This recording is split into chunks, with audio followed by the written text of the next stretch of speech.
information provided in this podcast is for general information purposes only and does not constitute legal advice. Although Will Charlesworth is a qualified lawyer, the content of this discussion is intended to provide general insights into legal topics and should not be relied upon as specific legal advice applicable to your situation. It is also Will's personal opinions. No solicitor-client relationship is established by your listening to or interacting with this podcast. And let's not get carried away. Humans don't necessarily do a great job of that either. I mean, the subprime crisis involved awarding loans to, people with no income, no job and no assets. That wasn't, I don't necessarily think you could blame a machine. You're listening to WithAI FM. Hello, and welcome to the Law with AI podcast. I'm your host, Will Charlesworth. I'm a solicitor specialising in intellectual property and reputation management with a keen interest in AI. This podcast is about breaking down and understanding how artificial intelligence is challenging the world of law, policy, and ethics.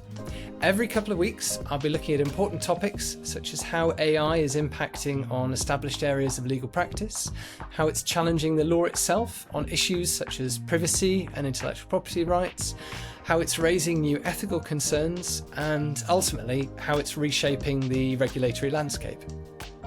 To help me in this task, I will be having some candid and engaging conversations with some fascinating guests, including fellow lawyers, technologists, policymakers, to gain a real insight into what AI means, not just for the legal profession, but for the commercial landscape and society as a whole. As always, this podcast is for general information purposes only and does not constitute legal advice from myself or from any of my guests.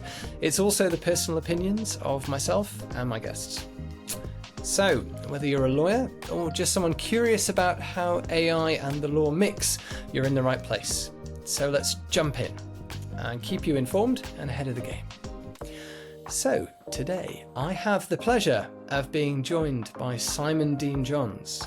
Simon is a solicitor with extensive experience in online financial services, e-commerce, personal data, IT, software as a service, crypto assets, smart contracts and AI. He's admitted as a lawyer both in England and Wales and in Ireland.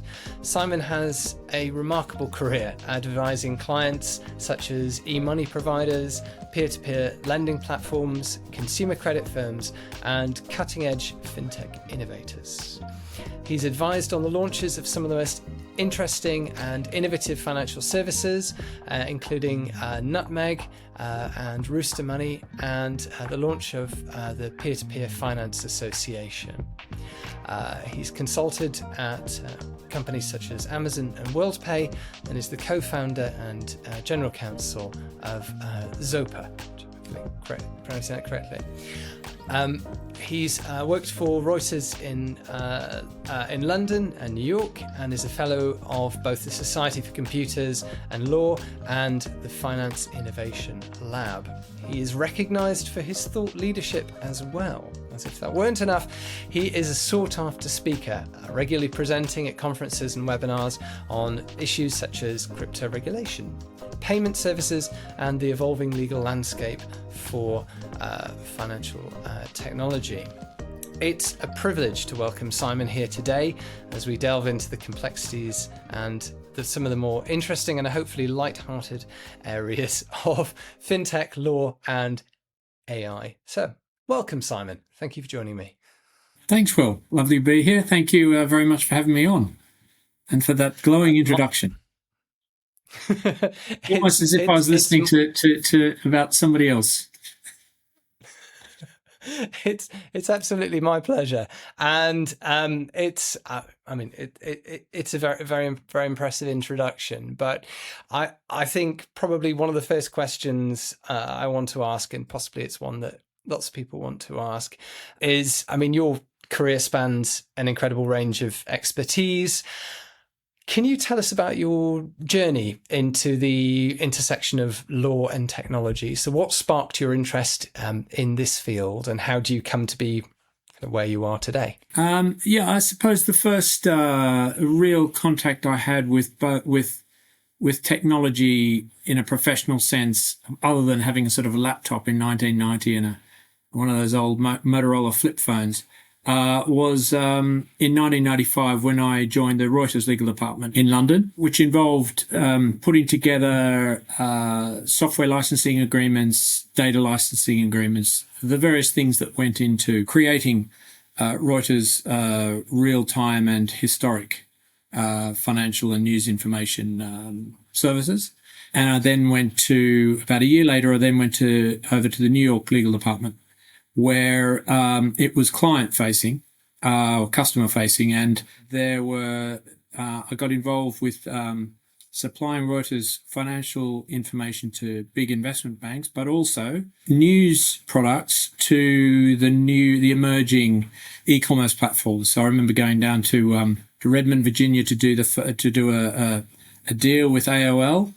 Steve Case was in the room, and the deal was to supply the top 10 headlines of the day to just the headlines, mind, to AOL subscribers for $1 a subscriber per year. The $6 million deal. So from that, I developed I got to sort of see, birth of eBay and very early years of eBay and various other web platforms, and sort of took that back to DLA in July 97, and I was given as an associate, I was given a job on the basis of my understanding of how data flowed on networks in the communication technology team at DLA, and I had a business plan approved that had information society services at the top. But that was July 97. By September, I got to replace that with e-commerce because the FT started using that term, September 97. There you go. It's incredible how, one organization just changes the terminology, and instantly an industry grows out of that. Yes. Fintech is a later, sort of more recent term that also, spawned an industry, it would seem. I mean, that's an incredible first. That's an incredible first deal involving AOL, and it's always interesting to see how we've come on so far since then, and how rapidly technology changes. Sure. As we've said, your career spans from fintech and crypto assets to AI and smart contracts. With somebody who's extensive experience in that, how do you see AI challenging existing regulatory frameworks? I mean, particularly in the areas of, say, consumer protection and financial services. And do you think regulators are keeping pace with technological advancements? So there's obviously, a lot in that. I think a big feature of AI, like a lot of new technology, and I sort of refer to generative AI in that, is that it's overhyped and underutilised. I mean, I've come up to speed now on AI 3 times, 2015, 2019, and I guess a year or so ago when open AI and generative AI really sort of burst onto the scene. And each time they've talked about general intelligence being, the ability for computers to do what humans can do, being just around the corner and so on. And it never is. I think, there's artificial intelligence has been around for a while, obviously, and in a narrow sense, you can teach a computer to play Go better than a human, and so there are definitely narrow use cases, and there are obviously lots of cases now where AI is present without us really realizing it. Chatbots and so on and so forth. And I suppose from a regulator standpoint, that's kind of alarming. That and you see these questionnaires go back out from the regulators from time to time saying, "Hey, is anyone using AI? And if so, explain how." Which presumes that like the board or the compliance team who gets these missives realizes that AI is being used, and they may not. And AI has so many different kind of permutations. And then I suppose the other thing to obviously consider is where AI can go wrong. And then there's a fair old list. I mean, it hallucinates. If we're talking about generative AI, it hallucinates and makes stuff up. It's inaccurate. There was the Australian Securities regulator recently published a study where they had got people to rate summaries produced by AI against humans, and the human summaries were scoring 81% on average, I think, and the AIs were only scoring 47%. So these things there, there's also bias, et cetera, going on, and the experts tell me you can't weed this stuff out.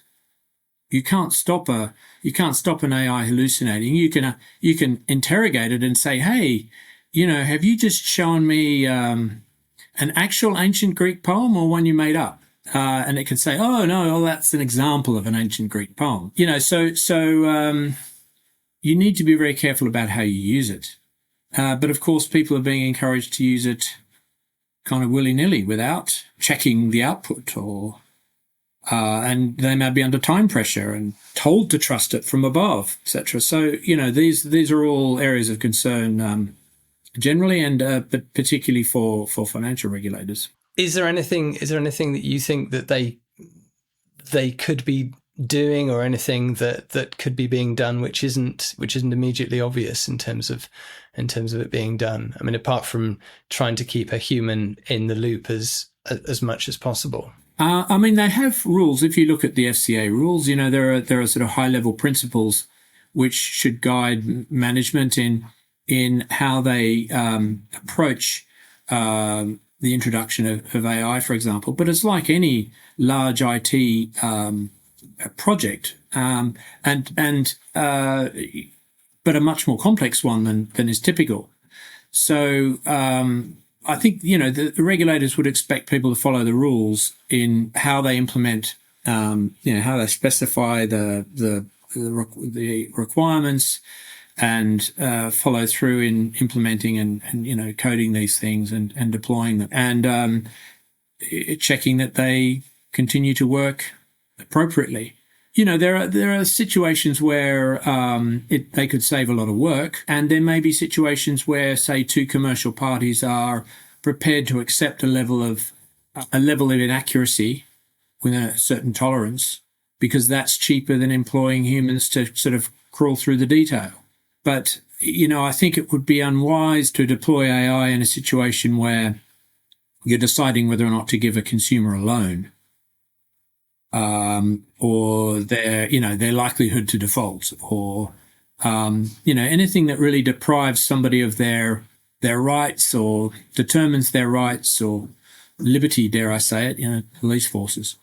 I think that's where it starts to get quite problematic. Even if you're able to deploy the AI appropriately, it's going to cost you a huge amount to make sure it stays on the rails. So we're not quite there at the moment. And you're right, you touched upon some interesting points there about AI being involved in decision making around loans and offering people finance, and of course it touched on other areas such as employment and police monitoring as well. And let's not get carried away. Humans don't necessarily do a great job of that either. I mean, the subprime crisis involved awarding loans to people with no income, no job, and no assets. That wasn't. I don't necessarily think you could blame a machine. No. So in that case, do you think a machine could have provided some valuable oversight? Maybe not necessarily in that case, but going forward, is there a way of having both side by side as checks on the other, or is that too simplistic? I think potentially. I mean, I go back to my Amazon days, and we all hated the legal documentation process being used as what we called a straw man for kind of governance, and I think there's a danger of that with AI, but it's an interesting thought experiment to run through what you would need to do in a particular business process context, how you would automate it, whatever goal you had using AI, because that would force you very much to figure out how the process works. Is it stable? Is it being done properly now? Does the whole process need re-engineering before you sort of encode it? And I think that in itself would be a revelation. Whether you ever got to an AI would be another thing. But and you possibly wouldn't. You'd be just horrified. When I was at GE, we looked at several processes which weren't producing. They were legal processes which weren't producing the right outcome fast enough, and there were two sets of people doing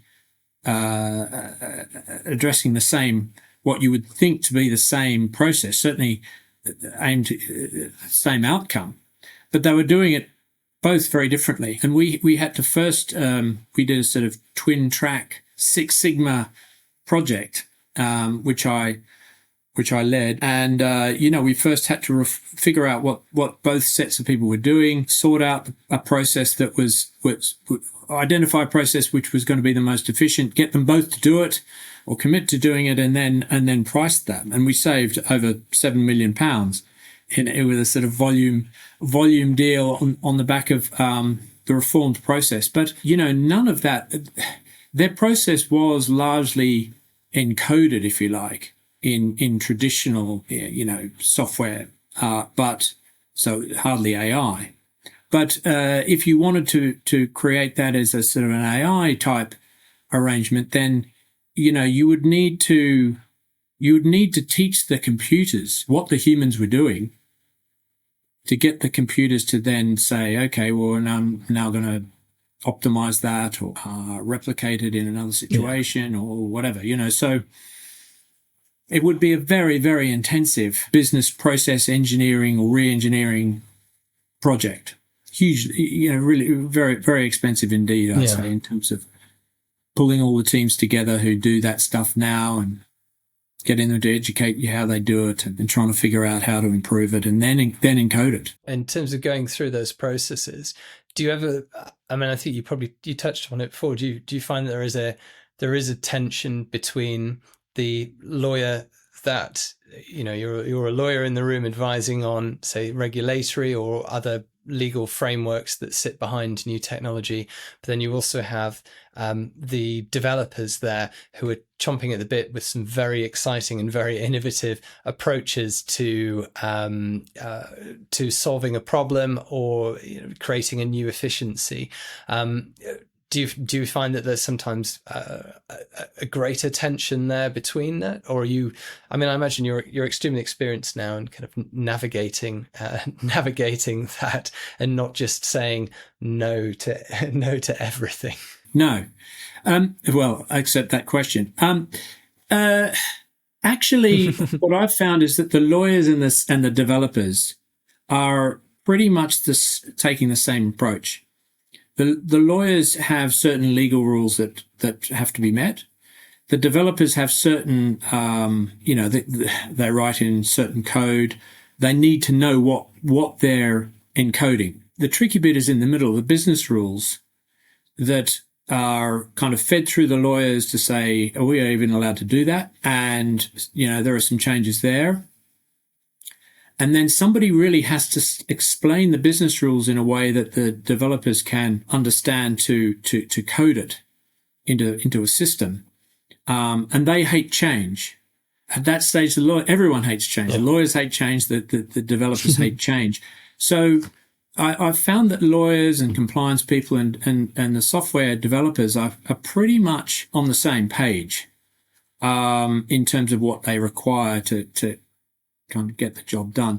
The tricky part is the sales and marketing and business development people. I would say the sort of Sam Altmans of this world who are busy pushing a vision of what can be, and what they preach or what they promise to the world is very much informed by what they perceive the world to want, and that can the further we move towards away from traditional computing, the more fluid that becomes.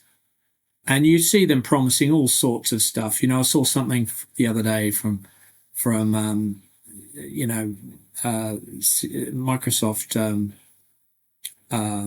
AI CEO saying, "Oh, look, Copilot sings." So there's all sorts of issues that that are involved in that, not least of which is the sheer amount of energy that must be required to generate a song from text. But somewhere behind the scenes, is as I've already shown, a lawyer going, "It does what? And what are you promising now?" And then the developers saying, "Well, how do we fit that into the next release? What are they going to dream up next?" It's that natural pressure there must be to constantly have something shiny and new in the next update, even if it's people often criticize I have recently criticized the iPhone for having very small, very incremental changes or improvements, but certainly in the world of AI, in order to get funding or to guarantee funding, there needs to be lots of headlines, and to grab headlines, you need something more extreme or something more with more exciting. It's the new thing, right? From Michael Lewis's book, The New Thing in '99. It's how can you convince Wall Street to, these guys are looking for a liquidity event as soon as possible. And it's what's the minimum viable product, the minimum amount of kind of traction do they need to show in order to get someone to buy this thing off them or throw money at them. I mean, with much of the AI hype focused on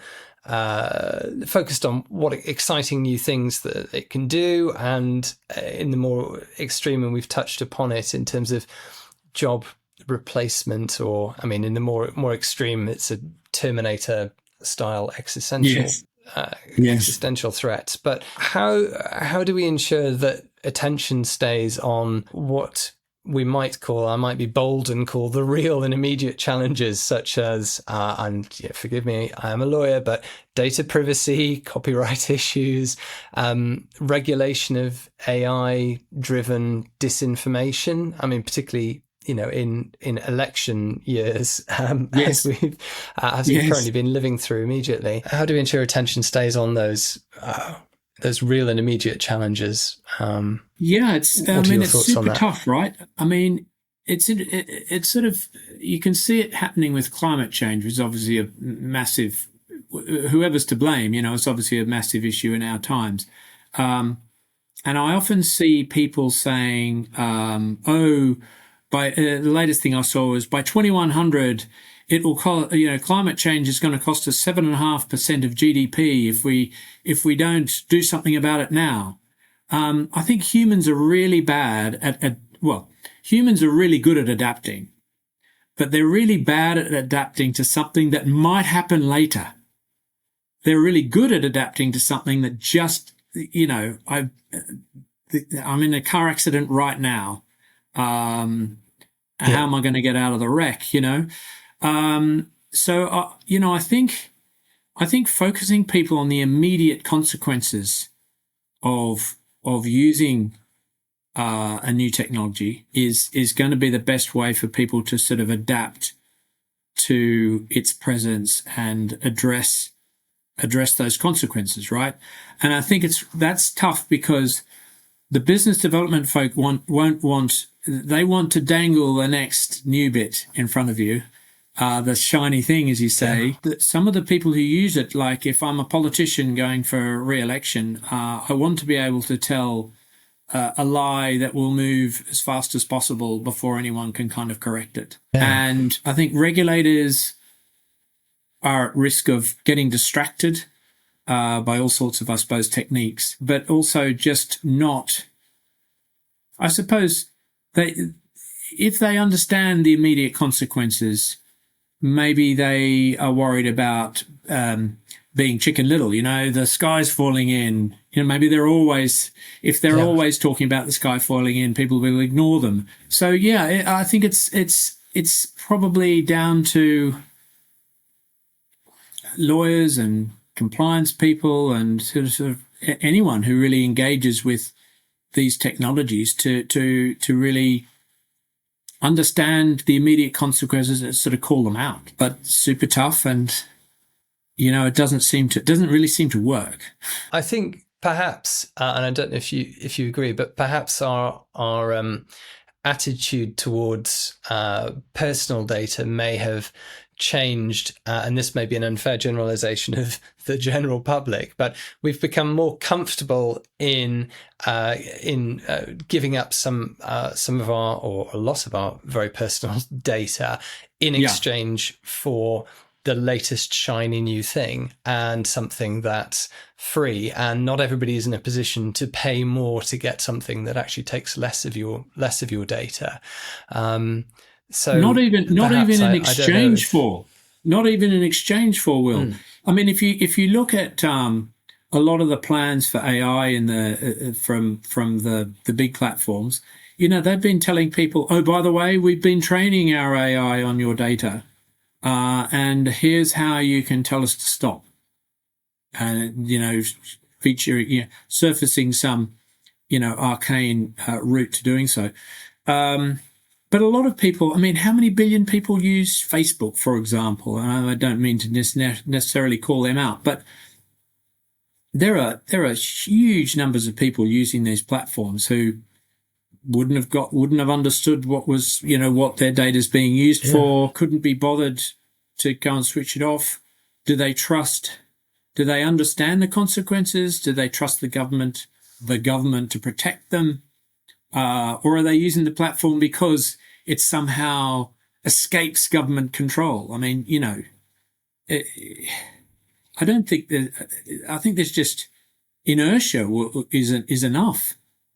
Not even an exchange of sort of functionality they say people only use about 8% of Copilot functionality, so I don't think there's necessarily even an exchange of functionality for their data. They just kind of let it happen. I mean, obviously there's a different approach taken in terms of, say, data and regulation and AI between different territories and different countries have got different approaches to it, and certainly in terms of the European approach to AI regulation, and then the UK's approach. And I'm not 100% sure exactly what the very up-to-date, very latest approach from the UK government is, because it's been relatively quiet, or hasn't given us much detail as I probably would have wanted on that. But I mean, did you have any thoughts on perhaps whether the more prescribed and more detailed approach, so the EU AI Act, is perhaps more beneficial, or something a lighter touch with the UK, or it's just you can't say one or the other? Perhaps there is something in the middle which is a good compromise. Well, I think first of all, maybe it's too late. First of all, with Europe, you have to understand that there's a very different ethos in a civil law jurisdiction, or which virtually all of the EU is, bar Ireland or potentially Malta. Which is still common law, but and that is that adopting the old Roman law approach, which is the state is there to tell you what you can do and how to do it. There isn't this idea that all things are possible without state intervention. And the French, for example, approach to national ID cards is very different to the British. The French say their government is useless if it can't prove who you are, which is kind of ironic. But that's how the law is viewed in the EU versus in a common law jurisdiction where we're used to doing anything until the government says stop, or do it differently. So I've always liked to say that, an Englishman's red tape is a Frenchman's business plan. So I think it's actually, ironically, incredibly important that the EU has come out saying, yes, you can develop and deploy AI, and this is how you do it. And it may seem very prescriptive, but it's I think at a level where a lot of people would require it to be prescriptive in order for them to feel confident to do it. So I think that approach is quite important. It seems hugely restrictive to Americans and I guess Canadians and Australians and English, anyone in a common law country. But I think if you view it through that lens, you should feel encouraged that at least the EU has come out saying, hey, you can, it's cool, you can do this. Yeah. And then, you argue about where things are too restrictive. I think, as you've hinted at, I think the UK government approach is just kind of delinquent, given the things we talked about already, privacy, copyright infringement, and so on. They should have been much firmer in saying, hey, those things have to be respected, copyright and privacy and so on. And if you don't respect them, then, we will legislate immediately. And I know there are lots of legal academics who've said for a long time, actually, kind of soft regulation and self-regulation in this sort of space doesn't work. And you really do have to come in fairly heavy. Whether it's as heavy, whether you need to be as heavy as the EU in a common law jurisdiction is a bit moot, given the different ethos at play. I think the Chinese approach is quite interesting because obviously they're probably a bit more, it's more of a civil law jurisdiction, I think. But they also have this, and, I'm not into, controlling the population to the level, well, in this kind of way. But the Chinese have embedded in their regulation the kind of cultural norms they expect to see, which if you kind of think, well, gee, I see where they're coming from. It would be better if there were more liberal norms. But it's quite interesting to see ethical type or cultural type outcomes being embedded in legislation. So ironically, I suppose the Chinese model may have something to teach us in terms of, well, hey, you can sort of encode ethical, and we kind of do that, I suppose. But I think the UK government's been too slow to do that in so far. Well, and kind of the genie's out of the bottle. The US, on the other hand, is interesting because if you look at the FTC approach to regulating AI, they've been extremely aggressive in requiring the destruction of large language models which have used training data, for example, that is deemed to be somehow infringing I think copyright and maybe even privacy and so on. And they say that they have the regulatory tools they need. So that's it's not the common law approach in some ways is not to be underestimated. Points like that. I mean, I'm aware that through LinkedIn, but also through your blogs as well, we should probably share that you comment on various things, either through your blog, the fine print from a legal point of view, or the pragmatist from a consumer tech and that type of angle. I love reading about how you approach these difficult issues when they come up in either through the press or in society. And thank you. Something that you touched upon, I think it's in your most recent article, which obviously which is inspired by the recent American elections, and the role of television and social platforms in perhaps influencing society, and certainly everybody's aware how polarizing it is in every form, from television news stations to social platforms, and there's certainly a risk there that, looking at it from, say, an AI point of view, a technology point of view, is there anything to stop the algorithms further entrenching us in one side or the other? Is there anything that can be done to counter this trend to simplifying and dumbing things down on either side of the political fence, where we are just constantly, I suppose, pitted against each other, whichever side of the fence you fall? Do you think we're inevitably heading towards an idiocracy? I think was one of the phrases. Yes. But, yeah, thanks. You're referring to the latest blog where I I read the words of David Foster Wallace, who was an author writing about TV back in '93, and he was saying the unfortunate thing is that as humans we can all unite around the vulgar, the prurient, and the dumb, and that's no matter how bright or how kind of uneducated you are, we can all laugh, and we can all, I suppose, for want of a better word, appreciate those three things: the vulgar, the prurient, and the dumb. We can all laugh at those sorts of jokes, for example. I guess as humans, therefore, we are kind of vulnerable to being approached at that level. And I once held a view that humans uniting bottom up would somehow come up with would somehow unite and overcome a kind of the sort of top down greed and stupidity. But I actually think I was wrong. That I think we're captives to sort of human nature, if you like. And AI, unfortunately, reflects our biases. Experts will tell me that you can't fully randomize AI. You can't overcome bias. It continues unabated, and you lose sight of really what random is. I suppose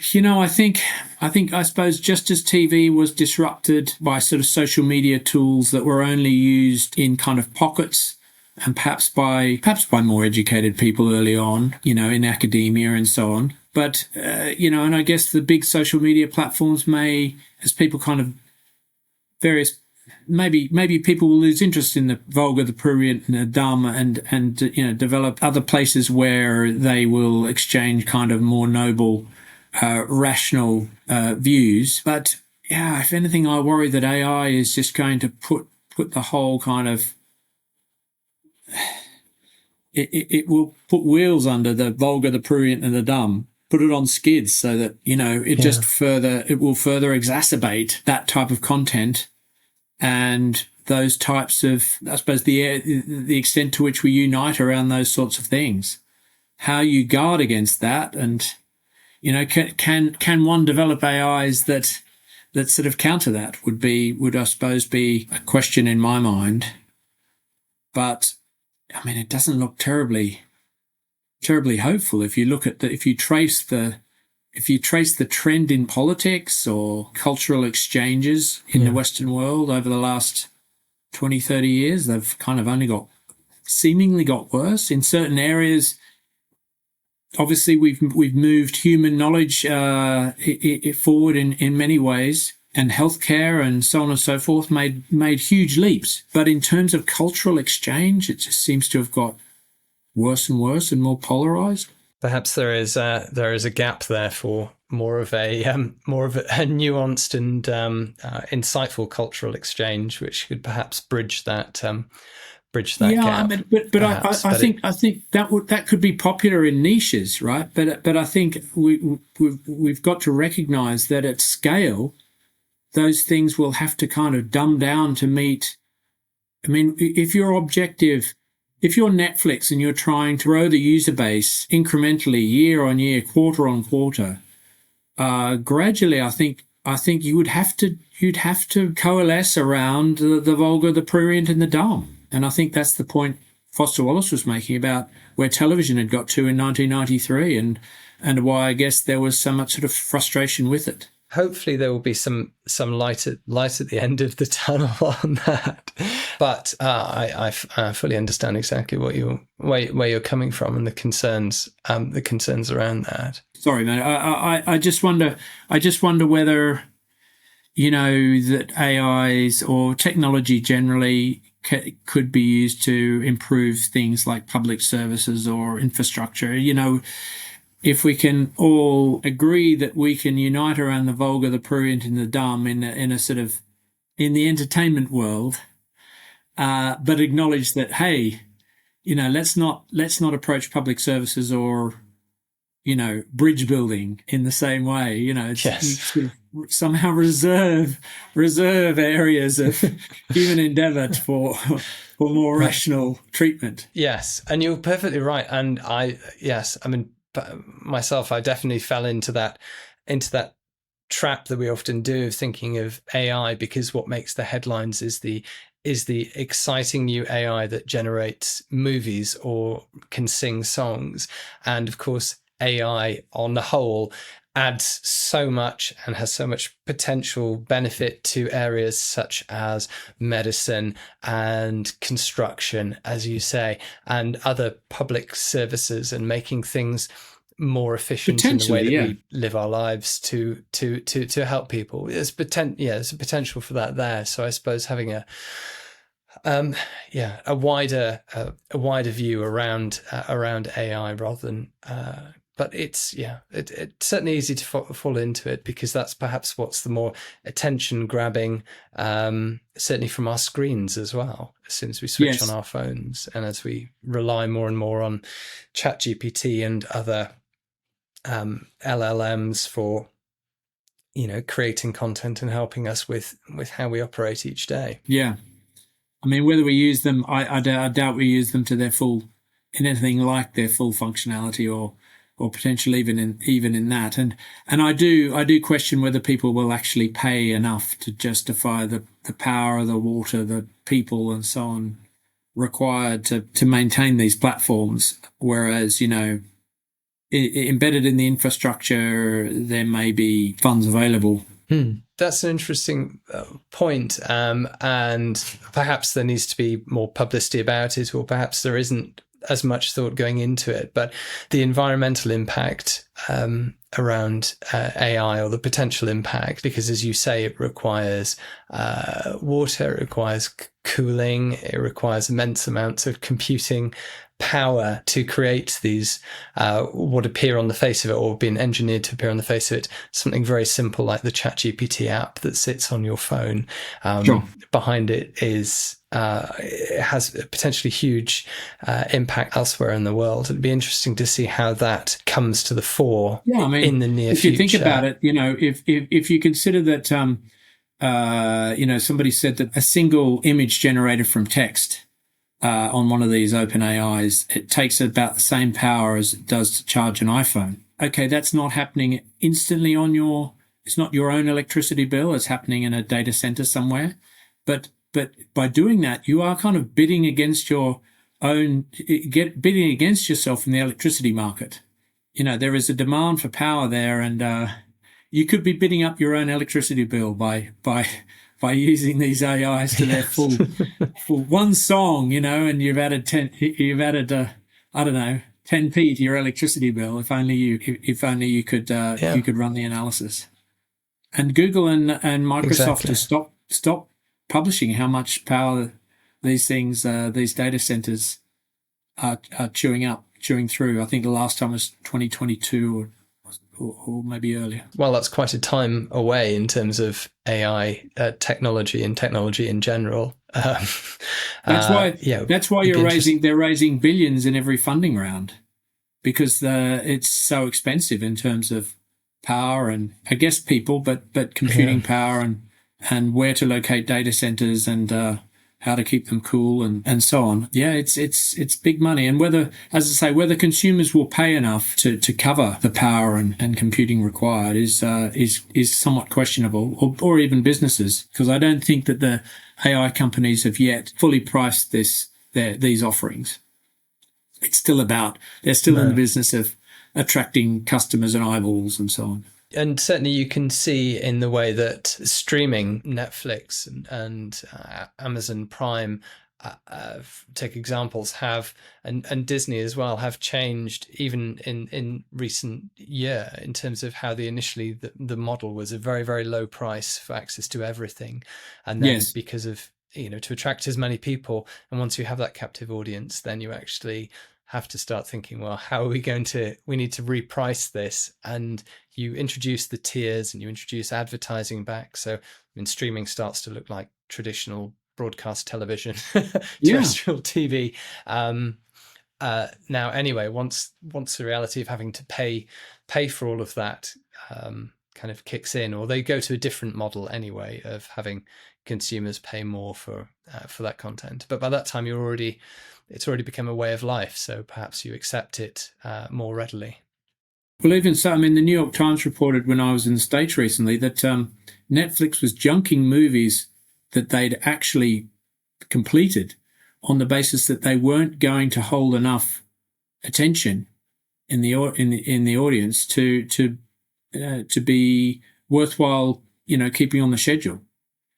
They also recently junked their games division without completing a single game.